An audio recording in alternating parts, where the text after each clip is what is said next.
Hi hello guys, crazy Malayalis വ്ളോഗ്സിൻ്റെ പുതിയൊരു വീഡിയോയിലേക്ക് എല്ലാവർക്കും സ്വാഗതം. ഞാൻ എൻ്റെ വീട് ക്ലീൻ ചെയ്യുന്നതിൻ്റെ ഭാഗമായിട്ട് ഓരോ റൂം വെച്ച് ക്ലീൻ ചെയ്തുകൊണ്ട് വരികയായിരുന്നു. അങ്ങനെയാണ് ഞാൻ എൻ്റെ അടുക്കളയിൽ വന്നപ്പോൾ ആദ്യം എൻ്റെ കണ്ണിൽ പെട്ടത് നമ്മുടെ അടുക്കളയിലുള്ള ഫ്രിഡ്ജ് തന്നെയാണ്. അപ്പോൾ എല്ലാവരുടെയും വീടുകളിലും ഫ്രിഡ്ജായിരിക്കും ഏറ്റവും കൂടുതൽ മെസ്സായിട്ട് അലങ്കോലമായിട്ടിരിക്കുന്നത്. അപ്പോൾ ആദ്യം തന്നെ ഞാൻ എൻ്റെ ഫ്രിഡ്ജിൻ്റെ അകമെല്ലാം ക്ലീൻ ചെയ്യാമെന്ന് വിചാരിച്ചു. അപ്പം ഫ്രിഡ്ജിൻ്റെ മുകളിലായിട്ട് ഞാൻ പല സാധനങ്ങളും ഇങ്ങനെ എടുക്കാൻ എളുപ്പത്തിന് വേണ്ടി വെച്ചിട്ടുണ്ടായിരുന്നു. അതിൽ കുറേ ആവശ്യമുള്ളതും ആവശ്യമില്ലാത്ത സാധനങ്ങളൊക്കെയാണ് എടുത്ത് വെച്ചിട്ടുള്ളത്. സത്യത്തിൽ നമ്മുടെ ഫ്രിഡ്ജിൻ്റെ മുകളിൽ ഇങ്ങനെ സാധനങ്ങളൊന്നും എടുത്ത് വെക്കാൻ പാടില്ല കേട്ടോ. അപ്പോൾ അതെല്ലാവരും ശ്രദ്ധിക്കണം.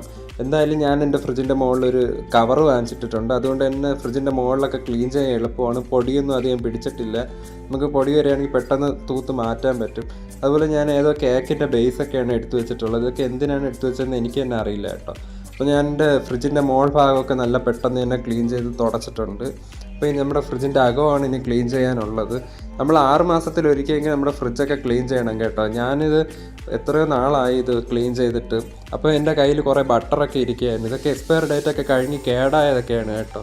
ഇതൊക്കെ എന്തിനെടുത്ത് വെച്ചേക്കുന്നതെന്ന് അറിയില്ല. അതുപോലെ തന്നെ പല മയോണൈസൊക്കെയാണ് ഇരിക്കുന്നത്. ഇതൊന്നൊക്കെ പിന്നെ കഴിക്കാമെന്ന് പറഞ്ഞ് വെച്ചിരിക്കുന്നതായിരുന്നു. ഇതൊന്നും പക്ഷേ എടുക്കാറില്ല. അതുപോലെ തന്നെ എല്ലാവരുടെയും വീടുകളിൽ ഫ്രിഡ്ജിൽ കാണുന്ന ഒരു ഐറ്റമാണ് ഈ നാരങ്ങ എന്ന് പറയുന്നത്. അത് ഉപയോഗിച്ച് കഴിഞ്ഞ് പിന്നെയും അത് കേടായിട്ടും എടുത്ത് വെച്ചേക്കുകയാണ്. പക്ഷെ നാരങ്ങയൊക്കെ നമ്മുടെ ഫ്രിഡ്ജിൽ വെച്ചിരുന്നാൽ നമുക്ക് നല്ലൊരു മണമായിരിക്കും കേട്ടോ. അതുപോലെ തന്നെ ബാക്ടീരിയ ഒന്നും വരാതിരിക്കുമെന്നാണ് ഞാൻ കേട്ടിട്ടുള്ളത്. എന്തായാലും വേറെയും കുറേ ഐറ്റംസൊക്കെ ഫ്രിഡ്ജിൻ്റെ അകത്ത് ഇരിപ്പുണ്ട്. ഏകദേശം ഒരാഴ്ച പഴക്കമുള്ള ഐറ്റംസൊക്കെ കാണുമെന്ന് വിചാരിക്കുന്നു. അപ്പോൾ എൻ്റെ ചേട്ടനാണ് ഈ ഹോട്ടലിൽ നിന്ന് കറികളൊക്കെ വാങ്ങിച്ചിട്ട് ഒരാഴ്ചയൊക്കെ ഫ്രിഡ്ജിൽ വെച്ച് ഉപയോഗിക്കുന്ന ആൾ കേട്ടോ. സാധാരണ ഞങ്ങളുടെ ഫ്രിഡ്ജിൽ കാണുന്ന ഒരു സാധനമാണ് പാലെന്ന് പറയുന്നത്. അതൊരു 6-7 കവർ എപ്പോഴും ചേട്ടൻ വാങ്ങിച്ചു വെക്കും കേട്ടോ. അപ്പോൾ ഇന്നൊരു കവർ പാലേ ഉണ്ടായിരുന്നുള്ളൂ. അതുകൊണ്ടാണ് ഞാൻ പെട്ടെന്ന് വൃത്തിയാക്കാമെന്ന് വിചാരിച്ചത് ഫ്രിഡ്ജിൻ്റെ അകമൊക്കെ. അല്ലെങ്കിൽ നമുക്ക് പാല് വയ്ക്കുമ്പോൾ ഒട്ടും സ്ഥലം കാണില്ല, വേറെ ഒരു സാധനം വയ്ക്കാൻ സ്ഥലം കാണില്ല കേട്ടോ. അപ്പോൾ ഞാൻ ഫ്രൂട്ട്സൊക്കെ വാങ്ങിക്കുമ്പോൾ വയ്ക്കാനേ സ്ഥലം കാണില്ല. അപ്പോൾ ഇതൊക്കെ എൻ്റെ കസിൻസ് വാങ്ങിച്ചെന്നൊരു ചോക്ലേറ്റൊക്കെയാണ് കേട്ടോ. പിന്നെ എൻ്റെ ഫ്രിഡ്ജിൽ എപ്പോഴും കാണുന്ന ഒരു സാധനമാണ് ചോക്ലേറ്റ് എന്ന് പറയുന്നത്. എനിക്ക് ഡെയിലി ഒരു ചോക്ലേറ്റ് കഴിച്ചില്ലെങ്കിൽ ഉറക്കം വരില്ല. അപ്പോൾ അതും എപ്പോഴും കാണാറുണ്ട്. പിന്നെ ഈ ഡപ്പകളിലെല്ലാം ഞാൻ കുറച്ച് മുളകൊക്കെ വാങ്ങിച്ച് വെച്ചിരുന്നു, ഗ്രേപ്സും ഒക്കെ. അതെല്ലാം കേടായിട്ടുണ്ടായിരുന്നു, ഞാനത് മറന്നുപോയി കേട്ടോ. പിന്നെ എൻ്റെ ഈ ഫ്രിഡ്ജിൻ്റെ അകത്തുള്ള ഡപ്പകളിലൊക്കെ കാണുന്ന ഒരു സാധനമാണ് ഈ അച്ചാറെന്ന് പറയുന്നത്. അത് ഏതെങ്കിലും ഫംഗ്ഷനൊക്കെ പോകുമ്പോൾ നമുക്ക് ആക്കി വരുന്ന അച്ചാറൊക്കെയാണ് ഈ എടുത്ത് വെച്ചിട്ടുള്ളത്. അത് ടേസ്റ്റ് ഉണ്ടെന്ന് കരുതി കളയാതെ വെച്ചേക്കായിരുന്നു. പിന്നെ ഒരു ഡപ്പയിൽ വീണ്ടും മുളക് ഇരിക്കുകയായിരുന്നു. അതെല്ലാം പൂപ്പൽ വന്ന് പോയ കേട്ടോ. അത് ഞാൻ ഇപ്പോഴാണ് കാണുന്നത്.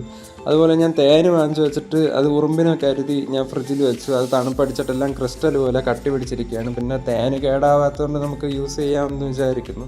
പിന്നെ ഈ കാണുന്ന എല്ലാ അച്ചാറുകളാണ്. ഏകദേശം 1 വർഷമോ 2 വർഷമൊക്കെ പഴക്കമുള്ള അച്ചാറൊക്കെയാണ്. ഞാൻ പക്ഷേ രുചി വ്യത്യാസമൊന്നും ഇല്ലാത്തതുകൊണ്ട് കളയാതെ വെച്ചേക്കായിരുന്നു. പക്ഷെ ഞാൻ എടുക്കാൻ മറക്കും. പിന്നെ നമ്മുടെ ഫ്രിഡ്ജിൻ്റെ ഏറ്റവും താഴത്തെ അറയിലുള്ള ഈ ഒരു വെജിറ്റബിൾസും ഫ്രൂട്ട്സും ഒക്കെ വെക്കേണ്ട ഏരിയയിൽ ഞാൻ കൂടുതലായിട്ടും വെച്ചിട്ടുള്ളത് പഞ്ചസാരയും ശർക്കരയൊക്കെയാണ് കേട്ടോ. ഇവിടെ വെച്ച് കഴിഞ്ഞാൽ ഉറുമ്പ് കയറില്ല, നമുക്ക് ആവശ്യമുള്ളപ്പോൾ മാത്രം എടുത്താൽ മതിയല്ലോ. അതുകൊണ്ട് അവിടെ ഫ്രിഡ്ജിൽ അതൊക്കെയാണ് വെച്ചിട്ടുള്ളത്. പിന്നെ ഞാൻ ഫ്രീസറിൻ്റെ കാര്യം പറയുകയാണെങ്കിൽ നമ്മുടെ ഫ്രീസർ എപ്പോഴും കേടാവും കേട്ടോ. ഒന്നെങ്കിൽ ഭയങ്കര തണുപ്പായിരിക്കും, അല്ലെങ്കിൽ ഒട്ടും തണുപ്പ് കാണില്ല.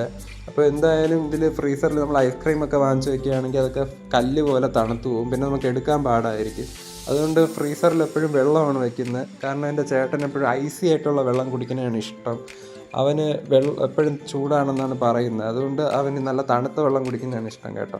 അപ്പം ഞാൻ ഈ ഫ്രീസറിൻ്റെ അകവും സൈഡും എല്ലാം നല്ല വൃത്തിയുള്ള തുണി കൊണ്ടാണ് തുടച്ചിട്ടുള്ളത്. കാരണം അവിടെ വൃത്തിയില്ലാത്ത തുണി വെച്ച് തുടയ്ക്കുകയാണെങ്കിൽ അവിടെ കൂടുതൽ അഴുക്കാവുകയേ ചെയ്യുള്ളൂ.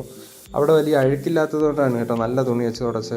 പിന്നെ ഇതിൻ്റെ താഴ്ഭാഗത്താണ് ഈ അഴുക്കെല്ലാം കെട്ടി നിൽക്കുന്നത്.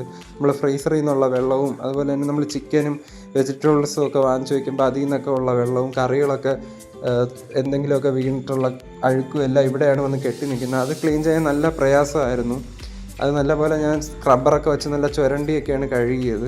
അതുപോലെ തന്നെ അവിടെ നല്ല സ്മെല്ലും ഉണ്ടായിരുന്നു കേട്ടോ. ശരിക്കും നമ്മൾ ഇതുപോലെ വെള്ളമൊക്കെ കെട്ടി നിന്ന് വേസ്റ്റൊക്കെ ഉണ്ടെങ്കിൽ ഫ്രീസറിൻ്റെ അകത്തുനിന്നുള്ള അഴുക്കൊക്കെ ആണെങ്കിലും നമ്മുടെ ഫുഡിലോട്ട് ഈ ഒരു സ്മെല്ലും ബാക്ടീരിയയൊക്കെ വരാൻ ചാൻസ് ഉണ്ട്. അതുകൊണ്ടാണ് ഞാൻ ഫ്രിഡ്ജ് ഏകദേശം നമ്മൾ 1 മാസത്തിലൊരിക്കലെങ്കിലും ഇടയ്ക്കെങ്കിലും ക്ലീൻ ചെയ്യണം കേട്ടോ. ഈ ഫ്രിഡ്ജ് പക്ഷേ എളുപ്പത്തിൽ നമുക്ക് ക്ലീൻ ചെയ്യാൻ പറ്റുന്ന ഒരു ഫ്രിഡ്ജ് ആയതുകൊണ്ടാണ് എനിക്ക് ഇത്ര ഈസി ആയിട്ട് ചെയ്യാൻ പറ്റിയത് കേട്ടോ.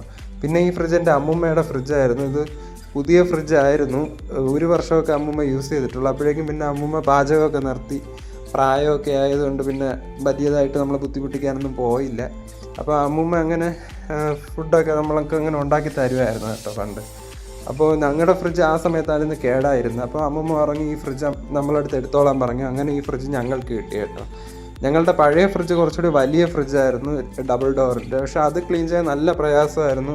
അത് ഞാൻ വർഷത്തിൽ ഒരിക്കലൊക്കെ ആയിരിക്കും ക്ലീൻ ചെയ്തുകൊണ്ടിരുന്നത്. പക്ഷേ ഈ ഫ്രിഡ്ജ് കുറച്ചുകൂടി എളുപ്പമാണ്, പെട്ടെന്ന് ക്ലീൻ ചെയ്യാനും മെയിൻറ്റെയിൻ ചെയ്ത് കൊണ്ടുപോകാൻ എളുപ്പമാണ് കേട്ടോ. എന്നാലും ഞാൻ 1 മണിക്കൂർ സമയം എടുത്തു ഇത്രയും ക്ലീൻ ചെയ്തെടുക്കാനായിട്ട്. അപ്പം ഫ്രിഡ്ജിൻ്റെ അകമൊക്കെ ഞാൻ ക്ലീൻ ചെയ്തു. ഇനി ഈ സൈഡിലുള്ള ഭാഗമാണ് ക്ലീൻ ചെയ്യാനുള്ളത്.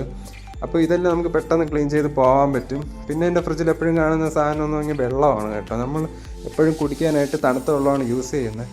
പിന്നെ ഈ ഫ്രിഡ്ജ് നന്നാക്കാനായിട്ട് ഒരാൾ വന്നപ്പോൾ, ഫ്രീസർ നന്നാക്കാൻ വന്നപ്പോൾ തന്നതാണ് ഈ ഒരു എയർ ഫ്രഷ്നർ. പക്ഷേ ഇത് വെച്ചിട്ട് ഒരു ഗുണവും ഉണ്ടായിരുന്നില്ല കേട്ടോ. ഇത് വെച്ചിട്ടൊരു മണവും ഫ്രിഡ്ജിൻ്റെ അകത്ത് ഉണ്ടായിരുന്നില്ല. ഇത് നന്നാക്കാൻ വന്ന ആൾ നമുക്ക് തന്നതായിരുന്നു, പക്ഷേ നമ്മളെ പറ്റിച്ച് കേട്ടോ. അതിൻ്റെ വിലയും കൂടെ ഇട്ടാണ് നമുക്ക് ബില്ലൊക്കെ അടിച്ചിട്ടുണ്ടായിരുന്നത്. പിന്നെ ഈ ഫ്രിഡ്ജിൻ്റെ അകത്ത് കുറേ നാളായിട്ട് ഇരിക്കുന്ന ഒരു സാധനമാണ് ഈ 2 കുപ്പിയിലുള്ളത്. ഇത് 2 വൈനാണ് കേട്ടോ.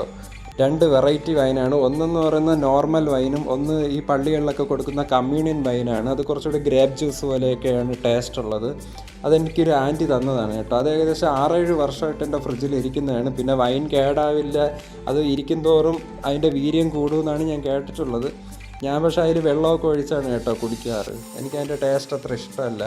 എന്തായാലും ഞാൻ ഫ്രിഡ്ജിൻ്റെ അകവും പുറവും എല്ലാം നല്ലപോലെ തുടച്ച് വൃത്തിയാക്കി എടുത്തിട്ടുണ്ട്. ഇനി ഈ ഫ്രിഡ്ജിൻ്റെ അകത്തുള്ള ഈ ഒരു ഫ്രെയിമുകളെല്ലാം നല്ലപോലെ കഴുകിയെടുക്കണം. ഇതിൽ ചിലതൊക്കെ ഗ്ലാസ് ഐറ്റമാണ് കേട്ടോ. അതുകൊണ്ട് തന്നെ നല്ല വെയിറ്റ് ഉണ്ടായിരുന്നു. നമ്മുടെ കയ്യിലൊന്ന് വഴുതി താഴെ പോകാതെ ശ്രദ്ധിച്ചു വേണം ഇതെല്ലാം ക്ലീൻ ചെയ്തെടുക്കാനായിട്ട്. അപ്പോൾ ഇതിൻ്റെ സൈഡിലെല്ലാം ക്ലീൻ ചെയ്യാൻ അല്പം പ്രയാസമായിരുന്നു. അതിൻ്റെ അകത്തൊന്നും വെള്ളം കയറുന്നുണ്ടായിരുന്നില്ല. എന്നാലും ഞാൻ പറ്റുന്ന രീതിയിൽ തന്നെ നല്ലപോലെ കഴുകി വൃത്തിയാക്കിയിട്ടുണ്ട് കേട്ടോ ഇതിൻ്റെ പുറമെല്ലാം തന്നെ. ഇനി ഇതെല്ലാം തന്നെ റീസെറ്റ് ചെയ്യണം ഫ്രിഡ്ജിൻ്റെ അകത്ത്. അപ്പം ഞാൻ ഇതെല്ലാം റീഅറേഞ്ച് ചെയ്ത് വെച്ചിട്ട് വരാം കേട്ടോ. ഞാൻ ഇനി ആവശ്യമുള്ള സാധനങ്ങൾ മാത്രമേ ഫ്രിഡ്ജിൻ്റെ അകത്ത് വയ്ക്കുള്ളൂ. ആവശ്യമില്ലാത്ത എക്സ്പയറി ഡേറ്റൊക്കെ കഴിഞ്ഞ് 1 വർഷത്തിൽ കൂടുതലായ സാധനങ്ങളൊക്കെ ഇരിക്കുന്നതെല്ലാം ഞാൻ എടുത്ത് കളഞ്ഞു. അപ്പോൾ എന്തായാലും നിങ്ങളും ഇതുപോലെ ഫ്രിഡ്ജിൻ്റെ അകത്ത് 6 മാസത്തിൽ ഒരിക്കലെങ്കിലും ക്ലീൻ ചെയ്യണം കേട്ടോ. നമ്മുടെ ഫുഡൊക്കെ നല്ല വൃത്തിയായിട്ടിരിക്കാൻ വേണ്ടിയാണ്. അപ്പോൾ ഈ വീഡിയോ നിങ്ങൾക്ക് ഇഷ്ടമെങ്കിൽ തന്നെ ലൈക്കും ഷെയറും കമൻറ്റും ഒക്കെ ചെയ്യാൻ മറക്കില്ല ഗൈസ്. അപ്പോൾ അടുത്ത വീഡിയോ കാണാം. ബൈ.